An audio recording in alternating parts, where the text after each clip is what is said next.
पीएमएलएन ने ये कहा था कि हम 200 यूनिट तक फ्री होगी। जी बिल्कुल। और पीपल्स पार्टी कह रही 300 यूनिट तक। ऐसे जमातों में वो तो बेचारे बड़ी बेबस नजर आ रही है हमें, चाहे नून लीग है, चाहे पीपल्स पार्टी है, चाहे पाकिस्तान तहरीक इंसाफ है। मिसाल के तौर पे हम पाकिस्तान बनने से लेके आज तक डिफेंस बजट कम नहीं कर सके। हम ईरान से भी लड़े हुए हैं, हमारे चाइना के साथ भी कशीदा हो गए हैं किसी कुछ मामलात के ऊपर।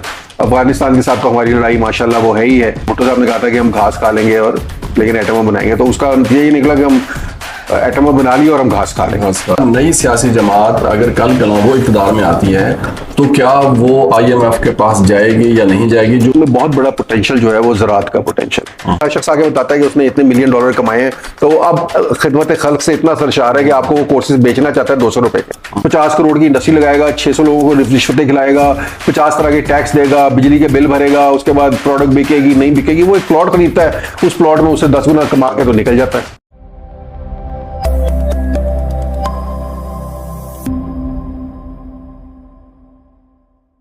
अस्सलाम वालेकुम जी, मेरा नाम हाशिर इब्न इरशाद है, मेरे साथ अहमद एजाज हैं। डेटावर्स के ऑफिशियल चैनल में हम आपको खुशामदीद कहते हैं। पाकिस्तान में नई पॉलिटिकल पार्टीज़ जो हैं वो आहिस्ता आहिस्ता अपनी जगह जो है वो बनाना शुरू कर रही हैं, और आने वाले दिनों में आप कुछ नए प्लेयर्स को मार्केट में उतरता देखेंगे। लेकिन ये नए प्लेयर्स जो हैं ये बहुत सारे चैलेंजेस इनके सामने हैं, ऐसे चैलेंजेस जिनका हल जो है हमारी इस्टेब्लिश पार्टी जो हैं वो शायद अब तक मुकम्मल तौर पर नहीं दे सकी। आज की वीडियो में हम इस मौजू के ऊपर थोड़ी सी गुफ्तगू करने की कोशिश करेंगे कि ये कौन से चैलेंजेस हैं और इनसे निकलने का कोई रास्ता क्या हमारे पास है या नहीं है। जी सर। सर क्या सर कोई अच्छी खबर है हमारे पास या सिर्फ बुरी खबरें हैं?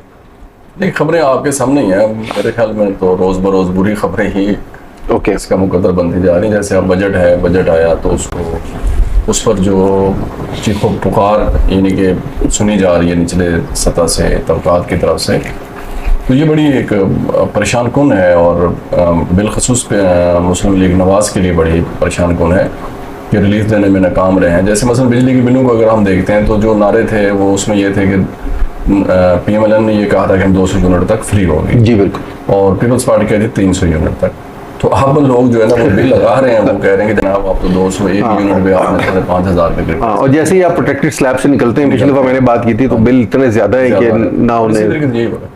अब बुनियादी क्वेश्चन तो ये है कि जो चूंकि हम ये एक सीरीज हम चला रहे हैं कि जो नई पार्टी जो आ रही है, जो हफ्ता के दिन उनका एक होने जा रहा है बाज़ाब्ता तौर पर ऐलान, कि उनके नज़दीक जो उनका विजन इस तरीके से, इस हवाले से क्या हो सकता है कि जो मुआशी जो इस मुल्क को चैलेंज दरपेश हैं। और मेरे ख्याल में सबसे बड़ा मुआशी चैलेंज ये है ना, सियासी कदम इस्तेकाम और ये मुआशी चैलेंज। तो आप ज़रा इस पर बताइए कि हमने माजी की जो या बड़ी सियासी जमातों देखो तो बेचारी बड़ी बेबस नज़र आ रही है हमें, चाहे नून लीग है, चाहे पीपल्स पार्टी है, चाहे पाकिस्तान तहरीक इंसाफ है, कि उनकी अगर मकबूलियत भी कम होती है या बढ़ती है तो वो सिर्फ मुआशी मसाइल की वजह से हो रही है। तो आप क्या समझते हैं कि क्या चैलेंज क्या है, और नई सियासी जमातों ने क्या ऐसा कोई विजन हो सकता है कि जिससे पाकिस्तान की मईशत और ये बेचैनी खत्म हो सके जो लोगों के अंदर? सर मुझे एक्चुअली टू बी ऑनेस्ट इन चैलेंजेस के पीछे जो अंडरलाइंग फैक्टर्स हैं वो तो चूंकि मुझे रिमूव होते नजर नहीं आते, तो मुझे नहीं लगता कि कोई भी पार्टी कोई हल पेश कर सकेगी। अब मैं आपके सामने मतलब बुनियादी बातें जो है वो रख देता हूँ। IMF जो है वो बुनियादी तौर पे लास्ट रिजॉर्ट होता है, यानी जब कोई दुनिया में आपको कर्जा नहीं देने को तैयार होता और आप डिफॉल्ट करने के करीब होते हैं तब आप IMF के पास जाते हैं। हम IMF के पास पाकिस्तान बनने के फौरन बाद से लेकर चंद सालों बाद से लेकर अब तक मुसलसल जा रहे हैं, और कई प्रोग्राम्स, मतलब IMF का असूली तौर पर ये होता है कि अगर IMF प्रोग्राम में आप चले गए तो इसका मतलब है IMF ने आपको सहारा दिया और अब आप आहिस्ता आहिस्ता उस दलदल से बाहर आएंगे। लेकिन अब अगर IMF के एक के बाद दूसरा, दूसरे के बाद तीसरा, तीसरे के बाद चौथा, चौथे के बाद पांचवा, छठा, सातवां प्रोग्राम आप कर रहे हैं, तो इसका मतलब है हर दफा आप अपने लिए एक नया गड्ढा खोदते हैं और उसके अंदर खुद गिरते हैं। अच्छा, उसके लिए आप IMF को ब्लेम नहीं कर सकते, जाहिर है उन्होंने आपको कर्जा दिया है और कर्जा को बहुत ऐसा महंगा कर्जा नहीं होता, उन्होंने वो कर्जा वापस तो लेना है आपसे। अब वापस आप नहीं करेंगे तो जहां जहां से आप रेवेन्यू कलेक्ट कर सकते हैं वो उन एवेन्यूज के ऊपर जाके वहां से रेवेन्यू कलेक्ट करवाएंगे आपसे। उसमें टैक्स हो सकता है, उसमें बिजली के बिल हो सकते हैं, उसमें पेट्रोलियम हो सकता है। अच्छा, उसमें ये होता है कि जो आसान रास्ता है वो सारे पहले देखते हैं, क्योंकि पेट्रोलियम की कीमत बढ़ा दे अब कोई क्या कर लेगा, कुछ भी नहीं कर सकता। आपने GST बढ़ा दिया, अब लोगों ने चीजें खरीदनी है, कोई क्या कर लेगा, कुछ नहीं कर सकता। तो बिजली के बिल आपने बढ़ा दिए, अब बिजली के बगैर तो आज जिंदगी नहीं हो सकती। लेकिन जो मुश्किल एवेन्यूज हैं, यानी आपने एक्चुअली इनकम टैक्स कलेक्ट करना है ताजिर तबके से जाकर, आपने इनकम टैक्स कलेक्ट करना है ज़रूरी तबके से जाकर, आपने स्मगलिंग जो है उसको रोकना है, आपने मुल्क में माशी इस्लाहात जो है वो करनी है, आपने मुल्क में ज़रूरी इस्लाहात जो करनी है, आपने इंडस्ट्रियल जोन जो है बनाना है, ये काम करने को तैयार नहीं होता। क्योंकि वो काम करने को तैयार नहीं होते तो ये अब IMF का कसूर नहीं है, ये आपकी गवर्नमेंट का कसूर है कि अगर आप वो काम करने में नाकाम हो जाएंगे तो वो कहीं ना कहीं से कोई रास्ता तो निकालेंगे कि उनका पैसा किसी न किसी तरह वापस आए। क्योंकि असूल ये है कि ये एक सर्कल होता है ना, आपको पैसा दिया, आपने काम किया, आपसे पैसा वापस लिया, किसी और को दे दिया। दुनिया में हर वक्त कोई ना कोई कहीं ना कहीं शिकार होता है मसाइल का। तो हमने IMF को एक वो ताबूत बना दिया अपने लिए, एक हम सारा इल्ज़ाम जो है IMF के ऊपर धर के बहुत खुश हो जाते हैं। तो असल में हमारी अपनी नाअहली है IMF की या वर्ल्ड बैंक की या पेरिस क्लब की या बायलैटरल लोन्स लेने वाले देने वाले लोगों की नाअहली नहीं है। आप कर्ज लें और कर्ज जिसने आपको दिया उसको गालियां देना शुरू कर दें, डजंट मेक सेंस ना। कर्ज दिया गया है तो उस कर्ज को आप प्रोडक्टिव कामों में इस्तेमाल करें। हम क्या करते हैं, हम उसे नॉन प्रोडक्टिव कामों में इस्तेमाल करते हैं। नहीं तो क्यों ऐसा होता, क्यों है ऐसा? सर बात यह है कि the ones who are calling the shots do not have the actual sense of how economy works. हमारे यहाँ मसला ये कि चूंकि डीप स्टेट है तो, और जिन लोगों ने फैसले करने हैं उनकी टेन्योर 3 साल की होती है, तो उन्हें इससे कोई गर्ज नहीं होती कि आगे उन्हें वोट मिलना है या नहीं मिलना, काम होना है कि नहीं होना। मिसाल के तौर पे हम पाकिस्तान बनने से लेके आज तक डिफेंस बजट कम नहीं कर सके। ठीक है, मतलब ये है कि आप हमारे खारजा महाज ये है कि इस वक्त हम ईरान से भी लड़े हुए हैं, हमारे चाइना के साथ भी कशीदा हो गए हैं किसी कुछ मामलात के ऊपर, अफगानिस्तान के साथ तो हमारी लड़ाई माशाल्लाह वो है ही है, भारत के यानी हम अपने सारे हमसायों से लड़े हुए हैं। तो अच्छा, उन हमसायों में से कोई एक्चुअली, मेरा अपना जाती ख्याल है, कोई आप पे फौज कशी करने में या आपसे लड़ाई करने में दिलचस्पी नहीं रखता, लेकिन उसके बावजूद हमें एक फौज मेंटेन करनी है, कश्मीर के ऊपर हमें एक महाज गर्म रखना है। अफगानिस्तान का महाज हमने बरसों जो है वो जिसे स्ट्रेटेजिक डेप्थ के नाम पे गर्म रखा, हमने वहाँ रिसोर्सेज अपने किए। हमने न्यूक्लियर बॉम्ब बनाया एक ऐसे मुल्क में जहाँ भुट्टो साहब ने कहा था कि हम घास खा लेंगे और लेकिन एटम बम बनाएंगे, तो उसका यही निकला कि हम एटम बम बना लिया और हम घास खा लेंगे। तो वो उससे बहुत बेहतर होता है कि हम एटम बम ना बनाते और घास खाते। खैर उसके नज़दीक ऐसे फिर फर्जी वो दिए जाते हैं कि अगर एटम बम ना होता तो भारत आपको हड़प कर जाता और ये ना होता वो ना होता। इफ एंड बट्स बेशुमार हैं, बट किसी के पास कोई उसका एम्पिरिकल एविडेंस नहीं है। एक तो ये बड़ा मसला है। सर आप कुछ कह रहे थे? हाँ, मैं ये कहना चाह रहा हूँ कि मुझे ये बताइएगा कि जो पाकिस्तान तहरीक इंसाफ हुकूमत में तो उनका भी यही था कि हम IMF के पास नहीं जाएंगे बल्कि फांसी चढ़ जाएंगे, तो जी वो जज्बाती नारे। अब शहबाज शरीफ साहब ने भी यही कहा कि अभी कोशिश है कि हमारा ये आखिरी प्रोग्राम हो। जी, पिछले प्रोग्राम पे जिन्होंने खुद साइन किए हैं।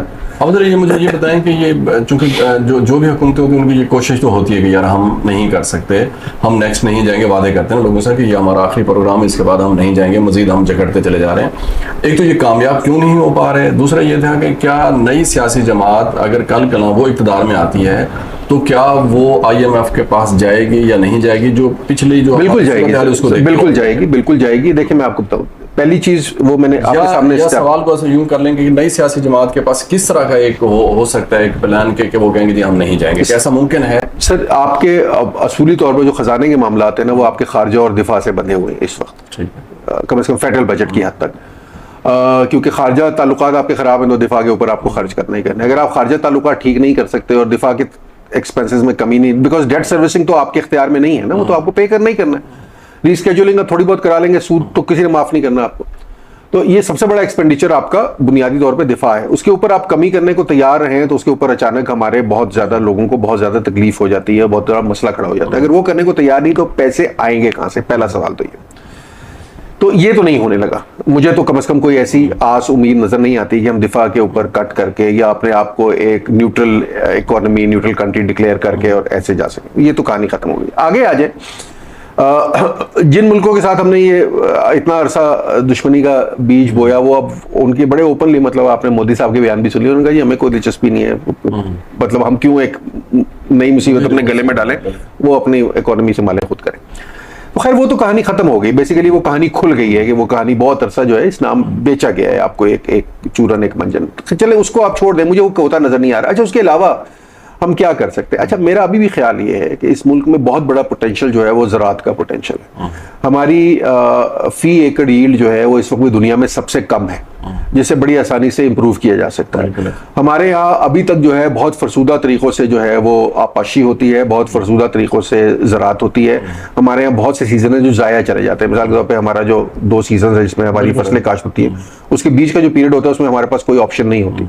मैं एक दफ़ा ये आपके इधर ये जो ज़राई तरक्याती काउंसिल नहीं, ज़राई रिसर्च सेंटर जो है वहाँ पे मैं बैठा, तो उनको कहते थे इस बीच में आप मतलब सोयाबीन जैसी या कोई और शायद कोई और बात, मैं कोई ज़राई माहिर नहीं हूँ, लेकिन मैं जो बातें मैंने सुनी कि इसके बीच में आप 2-3 महीने के लिए बहुत सारी ऐसी फसलें जो बो सकते हैं। एक तो ये काम जो है, बहुत बड़ी बड़ी ज़मीनें हमारी, मिसाल के तौर पे हमारा ये पोठोहार का पूरा बेल्ट है, ये स्पेन के बाद से सबसे मुनासिब है जैतून की काश्त के लिए। अब जैतून के बड़े बड़े फार्म्स यहाँ बने भी हैं, लेकिन अभी भी बहुत कम रकबा है जिस पे जैतून है। आप निकल जाएं तो मीलों आपको बंजर बेयाबान जमीनें आपको नजर आती हैं। यहाँ से आप चक्री से लेके नीरज, और उस पर हम क्या कर रहे हैं, हाउसिंग सोसाइटीज बना रहे हैं। हर जगह हाउसिंग सोसाइटी, इस्लामाबाद के गिरदो नवाह में जितनी जमीन है उस पर हाउसिंग सोसाइटी बन गई। तो ये हाउसिंग सोसाइटी, अच्छा ये इसके ऊपर बाद में आता हूँ। तो ज़राअत के अंदर तो बहुत पोटेंशियल है, मतलब आप ऐसी फसलें या ऐसी, मिसाल के तौर पे आप ये जो हमारे यहाँ आप जब से सोलर पैनल आया है तो वो उन्होंने सोलर पैनल लगा के, पहले पीटर पंप होता था तो काम चलाते थे, वो चला के पानी दिए जाते थोड़ी देर से तो ज़मीन नीचे सूखनी शुरू हो जाती है। सफ़ेदे के दरख्त लगा के हमने बहुत सी जगह जो है उनको बर्बाद कर दिया है, और जहाँ सफ़ेदे के दरख्त लगाने चाहिए वहाँ पे सफ़ेदे के दरख्त का नामो निशान नहीं है, जहाँ पे एक्चुअली ज़मीन में सेम या तोर या नमकियात ऊपर आ गए, पानी ऊपर आ गया। तो कोई प्लानिंग हमें नजर नहीं आती ज़राअत के मामले में। हमारे पास जमीन है, अभी कह रहे हैं पोटेंशियल है, बहुत पोटेंशियल। देखिए जमीन है, आप अभी भी फजा में हवाई जहाज में उड़े ना तो नीचे खाली जमीनें पड़ी हैं, वैसे तो नहीं है। अच्छा ये बताइएगा कि क्या टैक्स जो नेट है इसको कैसे वो कोई इस तरह का मुमकिन है? टैक्स नेट एक बहुत लंबी डिबेट है ना। मैं ज़राअत के बाद ना मैं आपको जो आपने बीच में आपने जो एक बात की थी जिसके ऊपर जो हाउसिंग सोसाइटी वाला मसला, दूसरा मसला जो ना इस मुल्क को प्रॉपर्टी माफिया खा गई।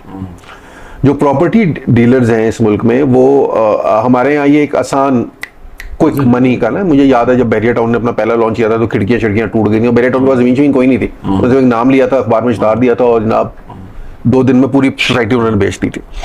खैर बैरियर टाउन ने तो फिर जमीन पे कुछ डिलीवर किया, बेशुमार सोसाइटीज अब हुई बंद हुई, मैंने भी अपने पैसे खोए हैं सोसाइटीज के अंदर, नैब के केसेस चले, अभी भी वही काम हो रहा है एनओसी के बगैर बेशुमार। आपकी रिंग रोड बनी पिंडी, उसके गिर्द ये हाउसिंग सोसाइटी में क्या होता है, आप मेरे से प्लॉट लेते हैं 1 लाख रुपए का, आप वो प्लॉट जो है जिशान साहब को 2 लाख रुपए का बेच देते, जिशान साहब मुड़ के मुझे 3 लाख का बेच देते, हमारे बीच घूमती रहती है। प्रोडक्टिविटी कोई नहीं है ना, कोई चीज प्रोड्यूस नहीं हो रही कोई। अच्छा उसके बावजूद हमारे यहाँ रोज नई सोसाइटी उभरती आ रही है, इसका मतलब है कहीं ना कहीं किसी ना किसी को तो इससे फायदा हो रहा है।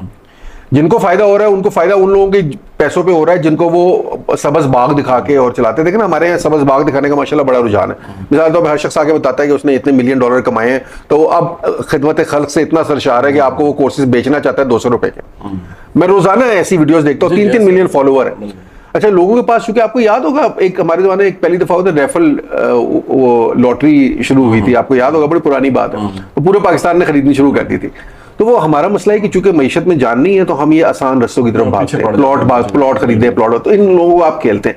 हुकूमत जब तक इन चीजों का ख्याल नहीं करेगी कि नॉन प्रोडक्टिव सेक्शंस जो हैं जहां पे पैसा स्टक हुआ है उसको खत्म नहीं करेगी, तब तक ये पैसा वहां से रिलीज नहीं होगा। ये पैसा वहां से रिलीज होगा तो मतलब कोई इंडस्ट्री क्यों लगाएगा, कोई पागल है इंडस्ट्री लगाएगा, 50 करोड़ की इंडस्ट्री लगाएगा, 600 लोगों को रिश्वतें खिलाएगा, 50 तरह के टैक्स देगा, बिजली के बिल भरेगा, उसके बाद प्रोडक्ट बिकेगी नहीं बिकेगी, वो एक प्लॉट खरीदता है, उस प्लॉट में उससे 10 गुना कमा के तो निकल जाता है।